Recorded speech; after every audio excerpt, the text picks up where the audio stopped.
श्रीमद वृंदावन स्थानत परिचर भो भोजनाच्छादनाद्यैः वस्तु कोटि गुणम श्रुतम सकृतम वासो नवासादिभिः।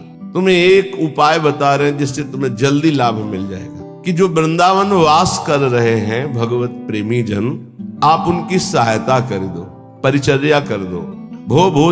भोजनाच्छादन दी, उनके जल की व्यवस्था, भोजन की व्यवस्था, वस्त्र की व्यवस्था, वास की व्यवस्था। वस्तु कोटि गुणम श्रुतम सुकृतम वासो नवासादि भी। वस्त्र है, अन्न है, जल है, व्यवस्था उनके रहने की। तो बोले जो ऐसा करता है तो अन्य जगह से करोड़ गुना बढ़कर उसको यहां लाभ मिलता है। वस्तु कोटि गुणम श्रुतम सुकृतम। सुकृतम माने होता पुण्य।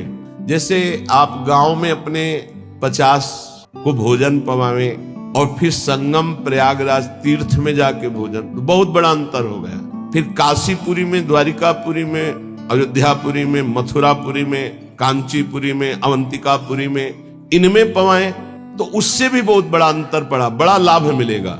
लेकिन श्रीधाम वृंदावन में यदि वास करने वाले जन हैं, उनको भोजन है, वस्त्र है, उनके वास की व्यवस्था है, तो वस्तु कोटि गुणम श्रुतम सुकृतम वासोन्नवासादिभिः परिचर भोजनाच्छादनाद्यैः। उनकी परिचर्या, उनकी सेवा, भोजन है, जल है, वस्त्र है, आदि आदि जो उनकी वास में सुविधा देता है, बोले करोड़ गुना उसको लाभ हम प्राप्त होता है। वस्तु कोटि गुणम, 1 रुपया का करोड़ रुपया। ये किसको? जो अपनी वस्तु दान करता है। दूसरी बात, जो ये मान के कि प्रिया प्रीतम प्रभु की दी हुई वस्तु प्रभु के जनों में लग रही, तो उसे भगवत प्रेम प्राप्त होता है। उसकी नाम में रुचि हो जाएगी, उसकी प्रिया प्रीतम के ध्यान में रुचि हो जाएगी, उसकी भगवत चर्चा सुनने में रुचि हो जाएगी। वस्तु वही दी, फल 2 हो गए।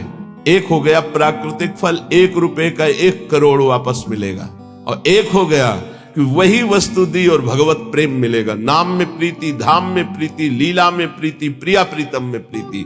पर एक अपना मान करके अर्पित करता है कि ये मेरी संपत्ति मैं दान कर रहा हूं, तो उसे करोड़ गुना बढ़कर मिलेगा। और एक तो दियम वस्तु गोविंदम तुभ्यमेव समर्पये, हे प्रभु आपकी दी हुई वस्तु आपको समर्पित कर रहा हूं। इससे उसे भगवत आराधना में रुचि प्रकट हो जाएगी, जो अत्यंत दुर्लभ बात है। यदि वो वृंदावन वास नहीं करता और वो वृंदावन वास की व्यवस्था करता है, वृंदावन वासियों की जो विरक्त भाव से वास कर रहे हैं, जिनके जीवन का उद्देश्य प्रिया प्रीतम है, उनके वास की व्यवस्था में कुछ सहयोग करता है, तो बोले तीर्थे वासी तुम स्वयं ही तरति दो सा यत तारयेत। उसको डबल लाभ मिलता है। क्या? वो स्वयं तरता है, अपने परिवार को भी तार देता है। वृंदावन वास नहीं हो पा रहा तो भी उसे वास करने वाले से बढ़कर लाभ मिल रहा है, क्योंकि वास करने वालों की व्यवस्था कर रहा है वो। पर देखो, 2 प्रकार का लाभ होता है। एक होता है लौकिक लाभ, एक होता है पारलौकिक लाभ। यदि आपने पारलौकिक लाभ का संकल्प करके संतों की सेवा शुरू की है, तो खेल कुछ और होगा, जिसे तुम पहले समझ लो। और अगर लौकिक लाभ के लिए शुरू किया है तो खेल कुछ और होगा, उसको पहले समझ लो। एक पूज्यपाद उड़िया बाबा जी के निज जन हमें 25 वर्ष पहले मिले थे। महाराष्ट्र के थे वो। बाबा से संबंध, परिक्रमा में मिले, बड़ा आनंद मिला, क्योंकि अपने प्राण प्रिय बाबा के जन थे। तो उन्होंने घटना सुनाई चलते चलते। पानी घाट से लेकर चामुंडा मोड़ तक चर्चा ये चली थी। तो उनका बड़ा दिव्य धाम है, यहाँ के वासियों की सेवा का बड़ा दिव्य फल है। वो प्रसंग वशात याद आ रही, सत्संग में 1-2 बार सुनाया, पकड़ पाओगे तो याद आ जाएगा। तो एक बड़े धनी मानी दिल्ली के जन थे, घटना थी, फैक्ट्रियां थी, खूब धन, अकेला लड़का सब। उनको कहीं संतों के संग से बात लाभ की सुनने को मिली कि वृंदावन के विरक्त रसिकों का अगर सेवन किया जाए, सेवा की जाए, परिचर्या की जाए, तो बहुत जल्दी लाभ मिलता है। तो उन्होंने प्रार्थना की वृंदावन में आकर कि कैसे सेवा की जाती, मुझे तो पता ही नहीं। तो उनका संतों को निमंत्रण दो और सुंदर भोग पवाओ, और उनको वस्त्र है, भेंट है, जो उनका आप कर सके, फल फूल। अच्छा, ऐसा? तो उन्होंने पूछा कि आप चाहते क्या हो? तो उनका भगवान की प्राप्ति। बोले होश में बात करना, आप जो बात कर रहे हो बहुत बड़ी बात है, पीछे मत हटना। तो उनका प्राणों की बाजी लगाकर भाई इस बात की पूर्ति के लिए हम तैयार है कि मुझे भगवान चाहिए। तय करो साधु सेवा और तुम्हें भगवान मिलेंगे पक्का। अब वो वृंदावन के प्रेमी जनों की सेवा करते, 100-500 संतों को निमंत्रण देते, सब पवाते। धीरे धीरे इतना संतों से प्रेम हो गया कि प्रार्थना की कि दिल्ली में हमारे घर को पावन करो। तो प्रति महीने बस लाते, 2 बस, उनमें संतों को बैठालते, बहुत उत्सव मना करके वहां ले जाते, पवाते, अच्छी भेंट कपड़ा लत्ता, फिर उनको यहाँ छोड़ने आते। ऐसा चलने लगा। वृंदावन में तो सेवा करते ही, खूब धन था, वो अपने घर भी ले जाते। एक दिन यही रमण रेती में बस खड़ी थी, ये घटना कोई कथा नहीं, यही रमण रेती में बस खड़ी थी। एक विरक्त संत जो कभी वृंदावन से बाहर ही नहीं जाते थे, कभी निमंत्रण में किसी के नहीं जाते थे, भिक्षावृत्ति से जीते, वो जाके बैठ गए।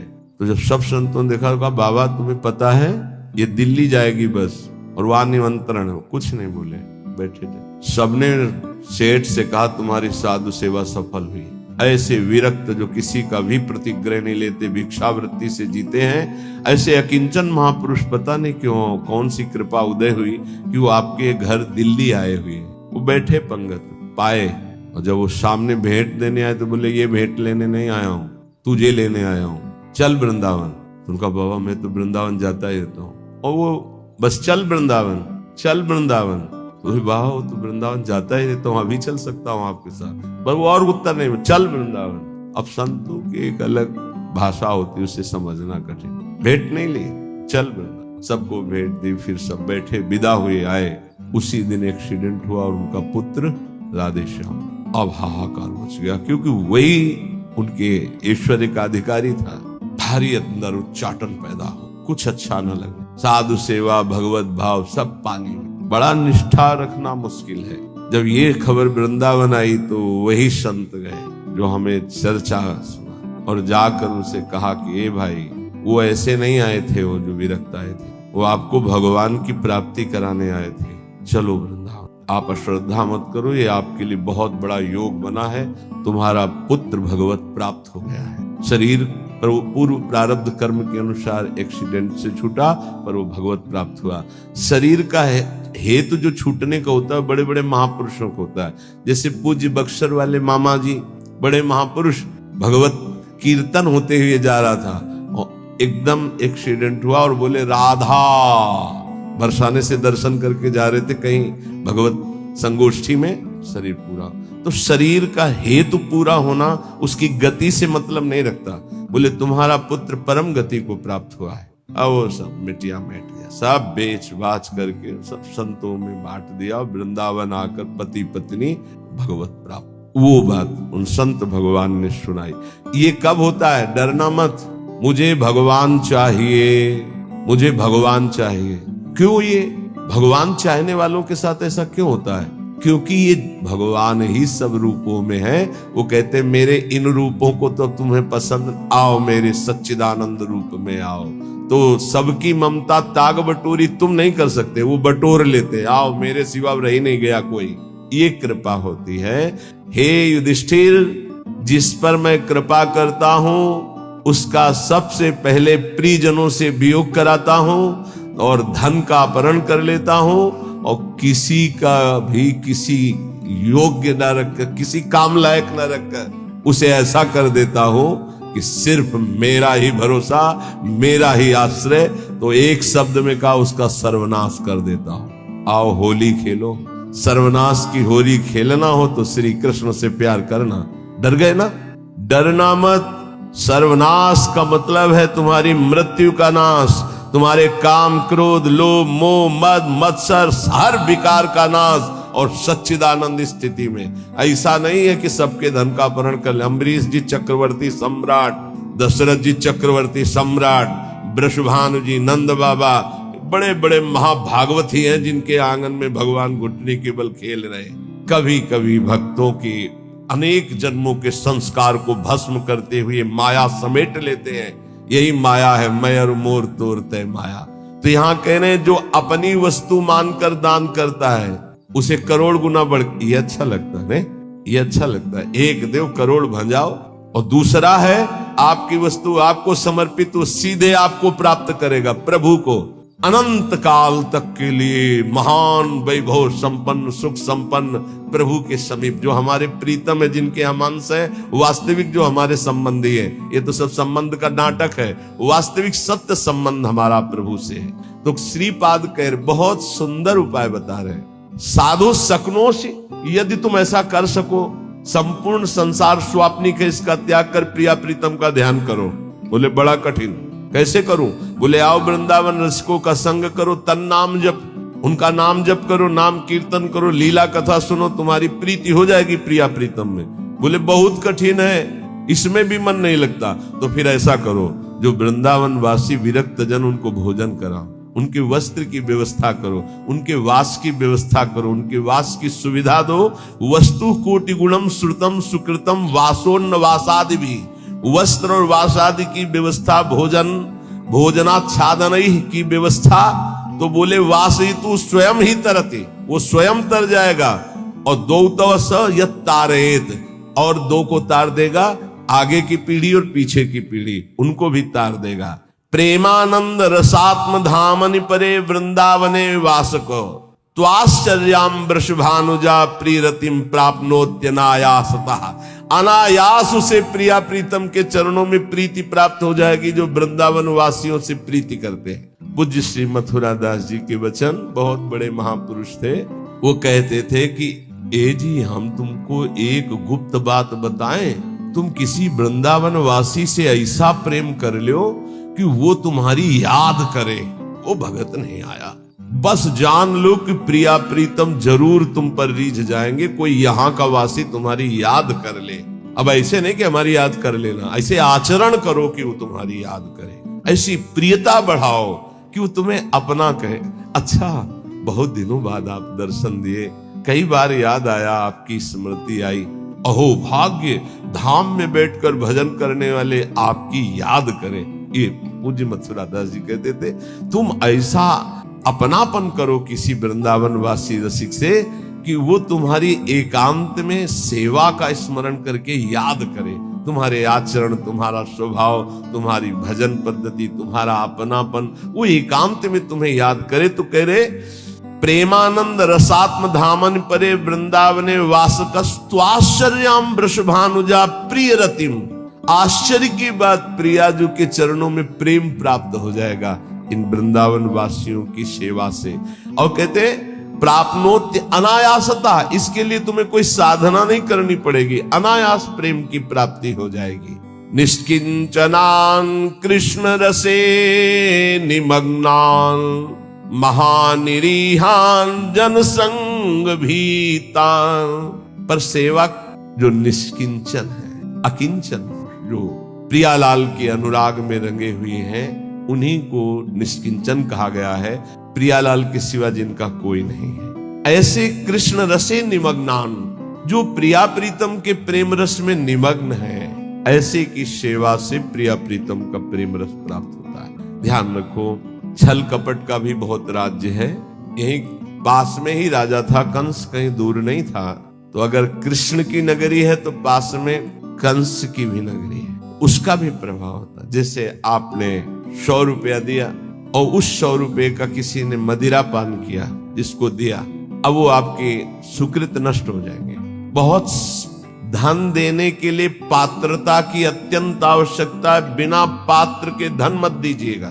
भोजन के लिए पात्र और वस्त्र के लिए, इसके लिए नहीं सोचना। जैसे कोई ठंडी में कांप रहा है तो पात्रता नहीं देख रही, भोजन भूखा है उस पवा दो, पात्रता नहीं देख रही। हमारे सामने भोजन पाओ, बैठो, हम तुम्हें जितना पाओगे पवा देंगे। सर्दी है, ये लो कपड़े हो, ठीक। लेकिन जब रुपया देने की बात आवे तो बहुत होश में देना चाहिए कि उस रुपये का क्या करेगा। निष्किंचना नाम कृष्ण रसे निमग्नान। बहुत छल है, कोई बिरला, सैकड़ों में कोई बिरला एक ऐसा जो भगवान के मार्ग में विशुद्ध चलना चाहता। नहीं तो ये माया ऐसी बुद्धि भ्रष्ट कर देती कि वेश का दुरुपयोग और नौटंकी। अगर हम ऐसे को अर्थ देते हैं, ऐसी की व्यवस्था करते हैं, तो हम भी पाप के भागी होते हैं। इसलिए पात्र देख करके, ऐसा नहीं कि मनमानी, पात्र देखकर। भगवान के निज जनों के द्वारा कभी अभद्र व्यवहार नहीं हो सकता, ये बिल्कुल दिमाग में लिख लो। ऊसर बरसई तृण नहीं जामा, संत हृदय जिम उपज न कामा। जैसे ऊसर में तृण नहीं जमता, ऐसे संत के हृदय में अभद्र भाव नहीं आ सकता। भूल न देह कुमारग पाऊं, ये जो जीने के लिए इस वेश को स्वीकार कर लेते हैं उन बहुत हानि हो जाती है, क्योंकि उनका उद्देश्य केवल रसेंद्री जनेन्द्री इंद्रियों का भोग होता है और बहुत बुरी तरह उपहास करते हैं इस वेश का। इसलिए यहां जहां सेवा की बात आई है वहां एक शब्द और आ गया है, निष्किंचना नाम कृष्ण रसे निमग्नान। जो अकिंचन है, जिनका प्रिया प्रीतम के सिवा और कोई लक्ष्य ही नहीं है, श्री कृष्ण रसे निमग्नान, जो श्रृंगार रस महामाधुर्य रस वृंदावन का उसमें मगन है, ऐसों की सेवा बहुत सोच समझ के। ऐसा कहीं तुम्हारा कदम ना हो कि इस वेश से ही घृणा हो जाए, क्योंकि बहुत विचित्र खेल है। यहां समझ पाना बड़ा मुश्किल, बड़े बड़े धोखे में हो जाते हैं। दर्शन भक्त अनूप और रूप न शोभित प्रीति बिनु, और भरम भटकत भूप श्री हरिवंश कृपा बिना। सेवक जी कह रहे ऐसा स्वरूप है दर्शन का बाहरी, महापुरुषों के वचनों पर स्थित। हम बहुत सोच समझ कर संग करें, बहुत सोच समझ कर सेवा करें। श्री कृष्ण रसे निमग्नान, यहाँ धोखा नहीं है। जहां भगवत भक्ति है, जहां भगवत प्रेम है, पहली बात तो ये समझ लीजिए कि भगवान की प्रधानता रखने वाला मांग नहीं रख सकता, ये पक्की बात है। रोटी के सिवा, रोटी की मांग की हर संप्रदाय के आचार्यों ने अनुमति दी। भगवान शंकराचार्य अद्वैत सिद्धांत के, उन्होंने कहा भिक्षान्नम औषधम, औषधि की तरह भिक्षान्न से उदर पोषण। हमारे भूख लगेगो मांग खाऊंगो गिनो सांझ सवेरो, अन्यथा नहीं। ये धन की लोलुपता और श्री कृष्ण रस निमग्न, इसमें बहुत जमीन आसमान का अंतर है। बोले ठाकुर सेवा के लिए चाहिए, कब आदेश किया ठाकुर जी ने कि हमारे लिए तुम धन मांग करके लाओ? वो तो कह रहे मये मन आधत्सो मई बुद्धि निवेश है, मेरे में मन लगाओ, मेरे में बुद्धि लगाओ। है तुम्हारे पास तो चढ़ाओ, नहीं है तो एक अशोक का पत्ता लो और ऐसे लगा लो, वो सोने के मुकुट से भी बढ़कर ठाकुर जी राजी हो जाएंगे। पत्रम पुष्पम फलम तोयम ये में भक्त्या प्रेक्षति। समझने का विषय, कहीं अपने सत्संग में दान पुण्य की वार्ता नहीं होती, इसमें श्लोक आया, इसलिए उसको एकदम प्रकाशित करके कि हमें कहां सेवा करनी है। निष्किंचना नाम कृष्ण रसे निमग्नान वासयितु, जो श्री कृष्ण रस में निमग्न होकर अकिंचन भाव से प्रभु में जैसे प्रभु रखे, जैसे प्रभु चलावे, जिनका उद्देश्य भगवत प्रेम, उनकी सेवा से वस्तु कोटि गुणम श्रुतम सुकृतम वासोन्नवासादि भोजनाच्छादनई, भोजन वस्त्र वास इनकी व्यवस्था से करोड़ों गुणा बनकर लाभ मिलता है, या भगवत भजन में रुचि होती। दो बातें अलग अलग। महानिरीहान जन संग भीतान, ऐसे जो जन संसर्ग से डर करके एकांत में भजन में रहते हैं, उनकी सेवा मिल जाए, बड़े अहो भाग्य। वृंदावन स्थान वसनास्नाद्यैर सेवतेशो वसैत तदीशो, सैया वस्त्र भोजन इनकी सेवा यदि हो जाए तो बोले वसेत तद ईशो, यहाँ के ईश जो श्री प्रिया प्रीतम है उसके वशीभूत हो जाते हैं। ऐसे रसिकों की, ऐसे अकिंचनों की, ऐसे भगवत भक्तों की सेवा का बहुत बड़ा महत्व है। थोड़ी सी भी सेवा प्रभु के जनों की बन जाए तो प्रभु बिक जाते हैं, हरि अधीन हो जाते हैं। पर बस ध्यान रखना, तुम्हारी वस्तु शुद्ध होनी चाहिए, तुम्हारा भाव शुद्ध होना चाहिए, और जहां दान किया है, जहां सेवा की है, जहां वस्तु दे रहे हैं, वो पात्र होना चाहिए उस बात का। दो बातों के लिए कभी पात्र नहीं देखना है, जल भोजन और वस्त्र, इन दो के लिए पात्र हम नहीं देखते हैं। कभी ऐसा कोई तड़प रहा है औषधि, अब पात्र नहीं देखना, उसकी औषधि करा। अर्थ देना है, व्यवस्था करना है तो देखना है ये हमारे अर्थ का सदुपयोग यहां होगा या दुरुपयोग होगा। कानपुर की एक बहुत धरनी माताजी नैमिषारण्य पूज्य स्वामी नारदानंद सरस्वती जी, उनके पास गए। ऐसे महामहिम बहुत ज्ञानी महापुरुष थे, बड़े ही सिद्ध चमत्कारी महापुरुष। एक बार उनको संगोष्ठी में पहुंचना था तो बैठे हुए थे, गाड़ी फेल हो गई। वो जीप जिसे कहते, जीप उस समय चलती थी, पर्दा लगे, वो जो महिंद्रा है ऐसी जीप चलती, वो रास्ते में बंद हो गई। अब वहां कई किलोमीटर तक कहीं कुछ सुधार का नहीं, और स्वामी जी को ठीक समय पे पहुंचने का अभ्यास था। समय बहुत, जो संत जन होते अपने समय का दंड लिए हुए थे। उनका स्टार्ट करो, बोले बहुत बार स्टार्ट करने का प्रयास किया, नहीं स्टार्ट। ऐसे दंड स्पर्श किया मशीन, बोले स्टार्ट करो, साबले स्टार्ट हो गई। नारायण नारायण, लक्ष्य में जहां पहुंचे दंड आया, मशीन बंद, उतरे प्रवचन किया। ऐसे सिद्ध महापुरुष जड़ वस्तु में भी संकल्प से, जब चबूतरा चल सकता है तो गाड़ी कैसे नहीं चल सकती। भजन का एक अद्भुत प्रभाव होता है। उनके पास 1 रुपया, और कहा महाराज मैं गरीब हूं, 1 रुपया से चाहती हूँ आपके नैमिषारण्य में जितने आश्रम में, किलोमीटर में आश्रम है, वो सब संत पाए, ऐसा हो सकता है?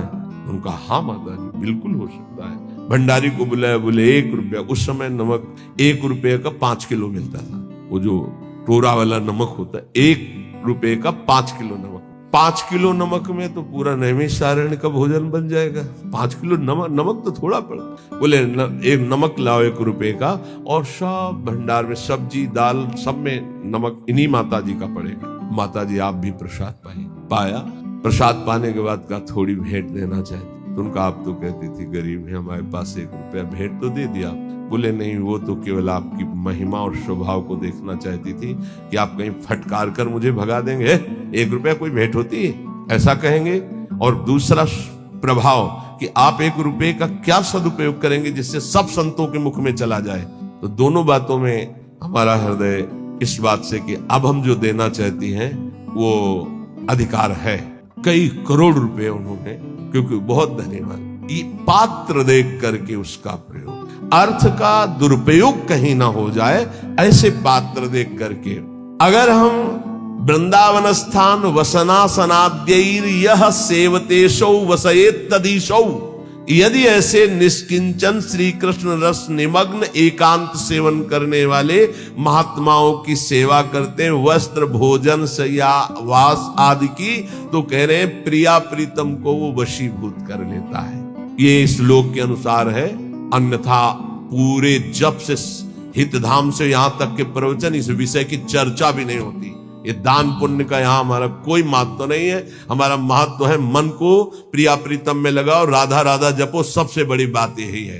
अब ये प्रसंग है इसलिए इसकी चर्चा हो रही, इसका महत्व नहीं। ये मत समझा जाए कि ये कोई खास महत्व की बात है। खास महत्व की बात है एक एक श्वास प्रभु में अर्पित करके राधा राधा राधा ऐसा निरंतर समय को व्यतीत करें।